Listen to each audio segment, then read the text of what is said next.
Hello, happy Winning Wednesday. Hi, everyone. Thank you for joining me here. And so I want to spend some time talking about some stuff that's going on in the sky. We'll talk a little bit more about what's going on for me since I'm in the middle of moving house. But let's start with sky stuff first. So Saturn is in retrograde. And so this planet gets a reputation. Um, Maybe it doesn't entirely deserve, right? Like Saturn is often like a great teacher, right? Sometimes the taskmaster, and I understand why, because Saturn it kind of governs the structure and discipline and time and responsibility and karma. And it is the planet that kind of asks, are you doing the work or are you just hoping things that will work out? It doesn't reward really wishful thinking. But it does reward consistency and integrity and follow through. So when it goes into retrograde, which happens actually for a long time, it's several months every year. I think it's like 180 days, but the energy kind of turns inward. And instead of Saturn pushing us to build new structures or take on new responsibilities, retrograde Saturn asks us to kind of review what we have going on. What are the structures that we already have? It's kind of like an audit period.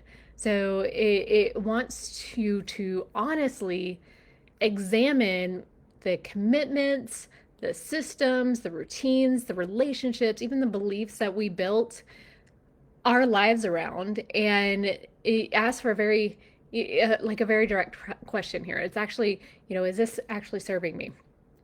Am I maintaining out of obligation or habit or fear, or maybe a version of myself that doesn't exist anymore?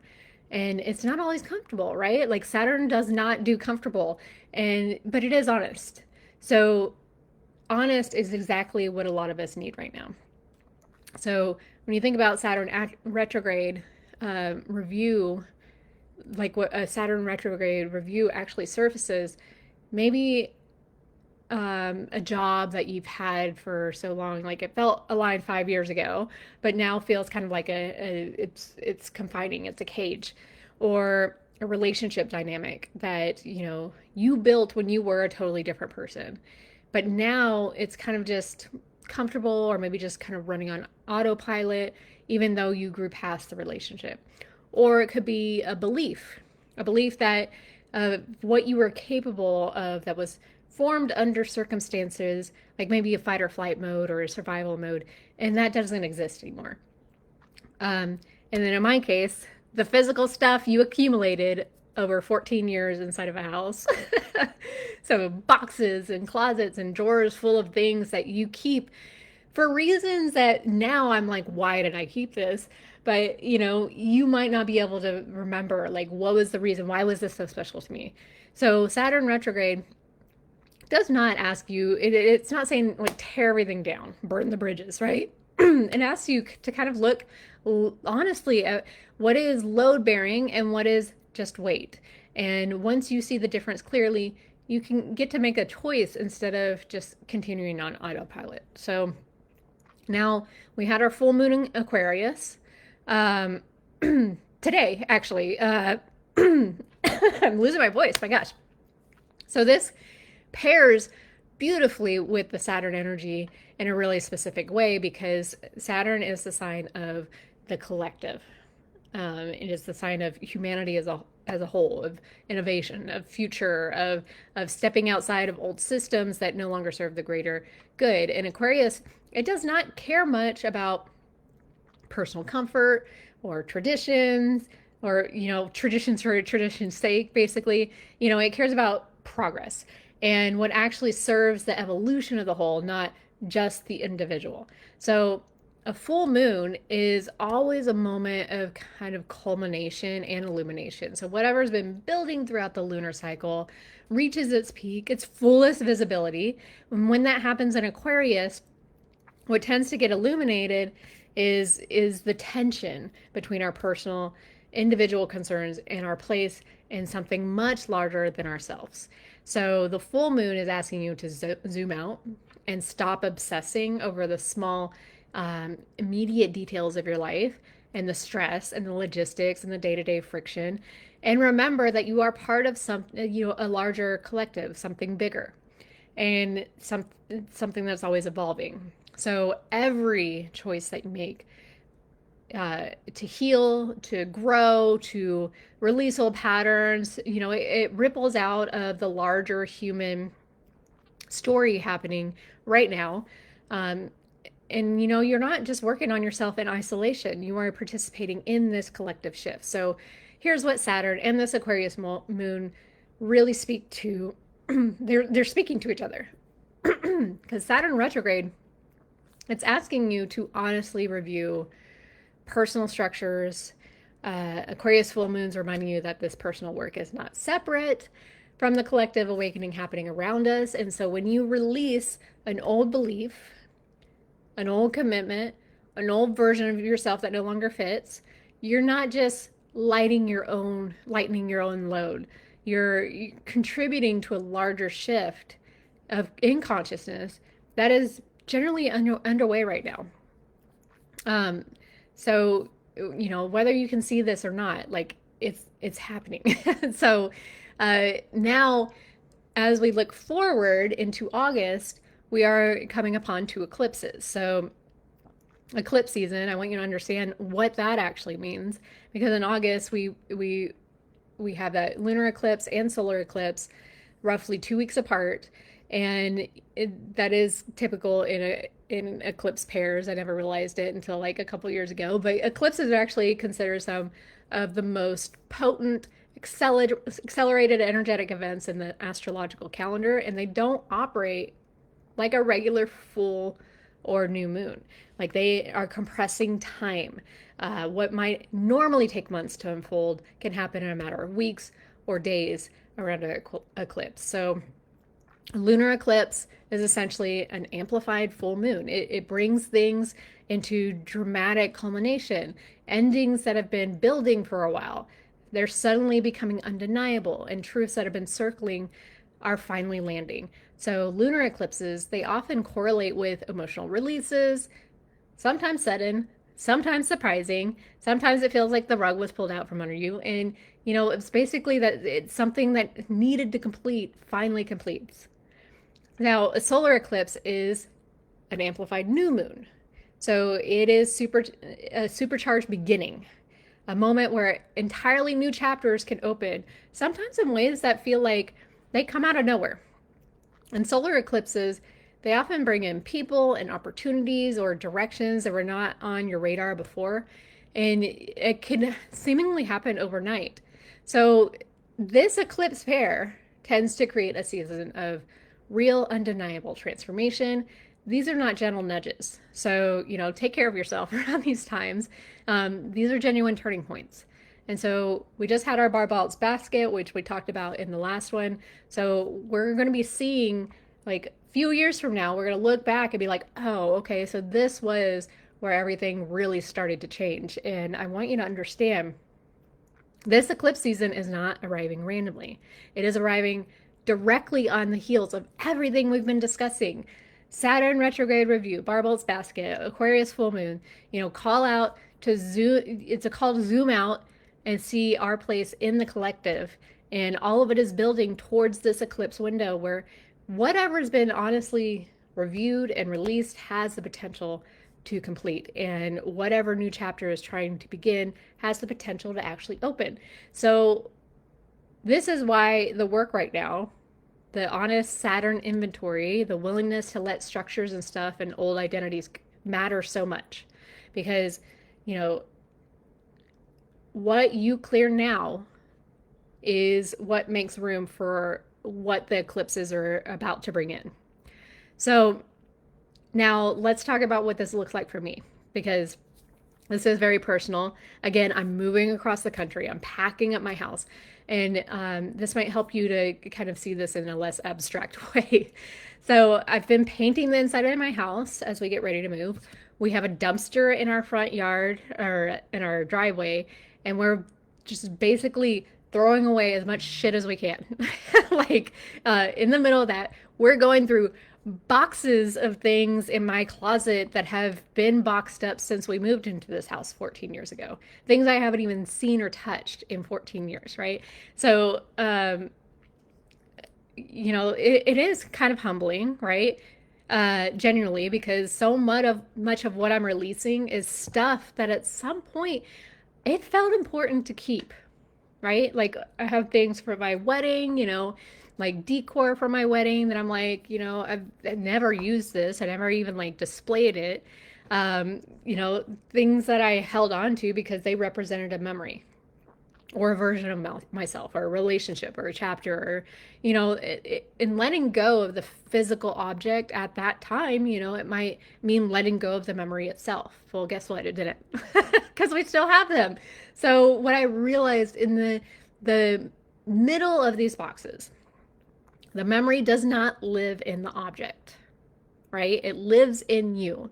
Like you can think about like all those things like Marie Kondo and like going through stuff and holding it to you and does this feel good or not? If not, like let it go.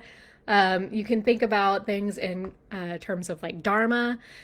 Has it run out its use to you? Has it run out its Dharma with you? Can you release this to somebody else that maybe that would be a new Dharma, like a new energetic thing for them?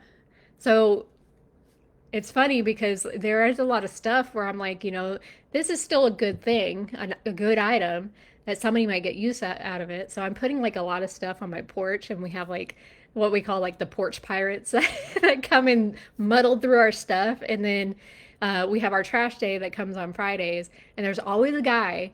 There's a guy that goes around the neighborhoods right before he knows everybody's trash day or something, but he has like a trailer on the back of his truck, and he'll just go and see people shit on the side on the side of the road, and he'll go pick it up. So it's like we don't even have to like have the trash people pick it up half the time, because he just goes and collects things that I guess he does things with them or stores them and resells them or something. I don't know. Anyways, but what I realized, um, you know, a lot of sometimes carrying all these things kind of gets in the way of moving forward, because it does keep your energy tethered to chapters that were already closed.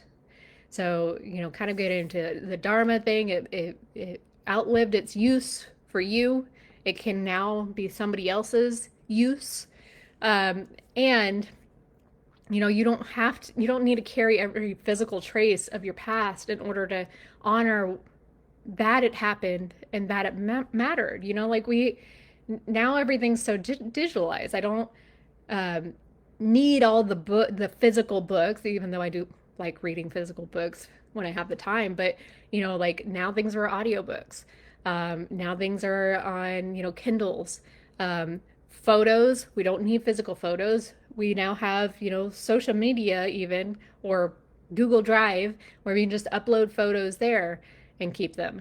Um, so we are becoming, like, and I see it with me, less material as we age, and less attached to the stuff, and more interested in what actually matters. And not only that, but like it is kind of freeing getting rid of a lot of things, and having clutter around the house. There is a lot of science that points to clutter that you can see in your visual, like even if it's like peripheral vision in your house, creates a more cluttered mind. So, it's very freeing having more spaciousness, more openness right now. So, um, this isn't, this isn't just a personal realization, because I think it's exactly what the entire astrological season is actually asking of us collectively. Because the perspective that keeps landing for me as I sort through all of these things, like this lifetime with all of its stress and beauty and mess and growth, is such a minuscule blip in the grand scheme of things. Like our souls have been through so many lifetimes before this one, different bodies, different circumstances, different eras entirely. And when I really sit with that truth, like it changes how much weight I actually give to these things, right? Like these boxes, to the stress of this move itself. Like because none of this was actually the point. What matters is who you're becoming. What matters is the growth, the awareness, the healing, the willingness to release what no longer serves in favor of what is actually true. And the objects were never, they weren't substance to your life. They were just containers, that held moments for a while. You were allowed to let the container go and keep the meaning, and this was a realization that's been kind of coming over time for me because when I went through my awakening, when I went through starting to look at things from the other side and getting into hypnosis and breath work and all that stuff, I basically had a perfect life on paper. Like I had the nice job, I had the nice car, I had the nice house, I had the husband and the two kids. And it's basically like having this realization that I have all the things that I was supposed to have, that society said that was supposed to make me happy, and I wasn't happy. I was actually, worse off. I was having panic attacks at work. So, I want to kind of give you a moment to actually sit with this because we are told and conditioned and programmed to really chase after the material things, to seek happiness in things that basically mean absolutely nothing. So I want you to, wherever you are, just kind of let your body settle and take a breath in and let it out even slower.